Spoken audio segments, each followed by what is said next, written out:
Welcome, my friends, my family, my fellow gamers. This is your boy PorterRock77 coming back at you with another video. Thanks for checking out the video. If you're new to the channel, don't forget to hit the subscribe button and notifications. And of course, everyone, if you don't mind, please hit the like button before you exit the video. Now, as the title states, PlayStation 5 is set to dominate, the next generation of console gaming if Sony sends the right message. Now, I say that because recently Phil Spencer, as you can see from the screen here, just specifically from Phil Spencer, Xbox says Nintendo and Sony no longer main rivals. Phil Spencer feels it's more about cloud services, right? And you see a lot of this talk about cloud services, cloud gaming, cloud infrastructure, gaming on your phones over 5G networks and stuff like that. And everybody's talking about it, saying, see, this is the future, whatever, and all this stuff. And as I gather this information and I read all this stuff, could gaming potentially be primarily streaming and stuff? Is there a future for that? Yes, there is a future for that. But what I having tough time grasping is, why are we so hard, like not hard, but why are we all in on something that won't be relevant for at least another 10 years, maybe even longer, right? Because you're talking about a platform, streaming platform, that requires infrastructure. And for the majority, the infrastructure is not there, right? So you're going to take a whole group, millions and millions of gamers out of the picture simply because the infrastructure is not there, right? And those with the infrastructure, the ISPs, the internet service providers that they do have, is not good enough to maintain a quality level of game streaming. So even those with the infrastructure, the ISPs, many people have high-end, internet speeds, Comcast, Verizon, whatever, and some of them suck, right? So even the people with the infrastructure still may not be interested in game streaming because of, the ISPs that they have, right? And then those that do have the right ISPs, so now you whittle it down to a small group. They have the infrastructure, they have the ISPs, right? But they're still not interested in game streaming because, one, you don't have ownership of your product. And number two, there's no games. And yes, I'm saying it. There's no games. Because right now, these game streaming services are only playing games gamers already have access to on native hardware on games they already own. So right now, the people who are playing these game streamings, most of them are just testing and they're just test subjects and they're using it as a talking point. It's not even the people who are hyping game streaming now, it's not even their primary platform to play. They're still on native hardware, whether it's PC or consoles. So I don't understand going all in on something that won't be really relevant for at least a decade, And with that said, PlayStation is poised to dominate again. It's poised to embarrass, its competitors. And all Sony has to do is send the right message, right? The right message of, hey, this is the PlayStation 5. Our first-party staff is dedicated to creating games built from the ground up on this platform. And it will provide games you can't play anywhere else. Because the truth is, yes, in a utopia, I guess is what gamers are calling, right? Of play anywhere, whatever. We're not at that level yet, right? If you look at what is the most successful streaming service today, it's PlayStation Now.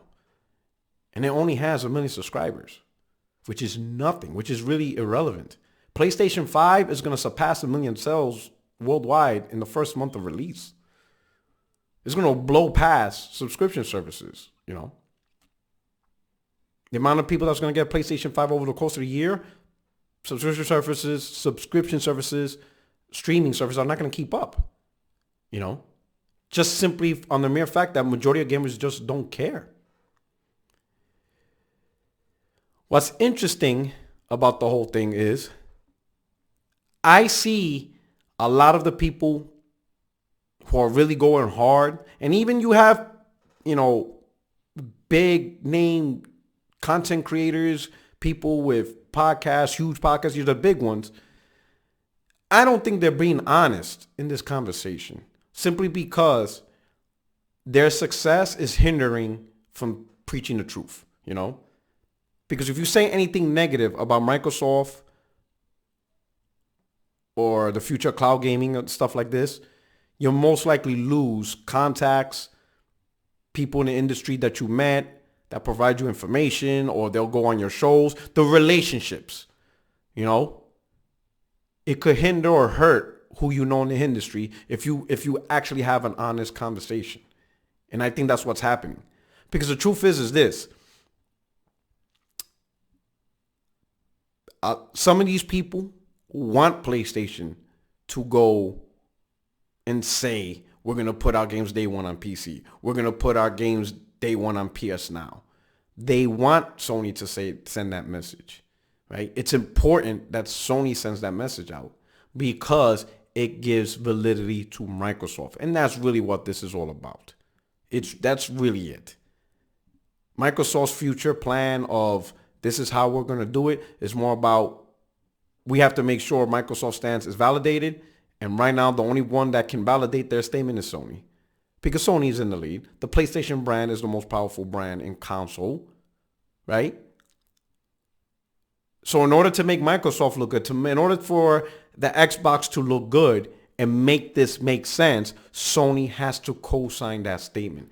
If Sony comes out, right, when they reveal the PlayStation 5 and they talk about, and they're like, no, we're not putting our PlayStation 5 games day one on PS Now. We're not putting these games day one on PC. And no, they're not going to be scaled down to PS4. They're built from the ground up on PlayStation 5. So when you buy a PlayStation 5, this is what you're getting. If Sony sends that message, people will question Microsoft's decision over the next 5 or 6 years, you know? And that's all it really is. It's about gaming over the next 5 to 6 years, 5 to 7, let's say, right? It's not about gaming in 2044. What does that have to do with the PlayStation 5 that's upcoming in November, December, whatever, right? Because we're talking about just a console gen that fits anywhere between 5 to 7 years. That's all we're talking about. We're not talking about, you know, let's say if the next console gen starts 2020 this year and ends in 2027, we're not talking about 2028, 29. What does gaming in 28, 29, 30, 31, 32 have to do with what we're about to purchase within the next couple of months and over the next 2, 3, 4, 5 years? What does any of that have to do with gaming 30 years from now? You know, if game streaming grows huge in 2035, then that's a decision for 2035. But right here, right now, and over the next couple of years, game streaming is not going to do anything. It's still trying to validate itself just by simply working. There's people who have these streaming services and it don't work for them, right? Simply because of their ISPs and what they have in their area. So it's a mixed bag. For some people, it works great. For other people, it don't. Some people are disappointed in the lack of features, and some people just be like, there's no games because it's just multiplats that I already have access to. There's a whole bunch of stuff that game streaming has to figure out just on the basic level of it working. Imagine if PlayStation 5 launched and it didn't work, right? Subpar performance and stuff. It's still trying to figure out how to work. It would be a disaster. You know, over the next 5, 6 years, that's all we're worried about for next gaming. Worrying about gaming 15 years from now, for what? We're not putting our money 15 years from now. We're putting our money on what's going to happen over the next 5 to 7 years. And the question is, what platform is the most relevant during that time period? And it won't be game streaming. It's going to be the dedicated consoles and obviously PC, right? So the question is, if these consoles is the primary way to play games, what message is being sent based on the based on this purchase of the console? And I promise you, for those interested in the PlayStation 5 soon-to-be owners do not care about conversations dealing with PS4, PS Now, or games going to PC.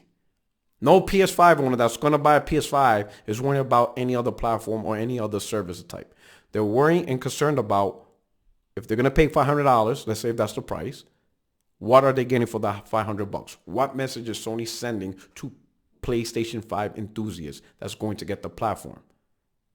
And if Sony comes out with that message saying, hey, we're making exclusives, we're going to build products from the ground up, we're going to try to get third party to make the games exclusive to PS5, or at least timed exclusive to PS5. You know, if Sony's all about the same messaging they have been providing with the previous 4 PlayStations, and they continue the same trend with the PlayStation 5, people are going to question Microsoft's plan. People are going to ask, why is your message different from Sony's message when you're both console providers? You know, sure, you could talk about this. Oh, but is games anywhere streaming? That's a conversation a decade from now. We're talking about buying a console that's coming up by the end of the year and what you do with it over the next 5 to 7 years. What is the message with that product during this time period? We're not worried about 2029, 2030. If the infrastructure is there and game streaming finally works for everybody, then we'll reevaluate during that generation, which will probably be like the PlayStation 6 or whatever. But right now, we're talking about the PlayStation 5. We're talking about Xbox Series X. We're talking about the 9th generation of console gaming. What is the message? And quite frankly, Microsoft just made it extremely easy for Sony. This is literally the only person that could screw this up is Sony for themselves. No one else is going to ruin the PlayStation 5 at this point. At this point, it's on them. No one's stopping them from dominating and providing an amazing platform. It's all on them. There is no one there that can screw it up.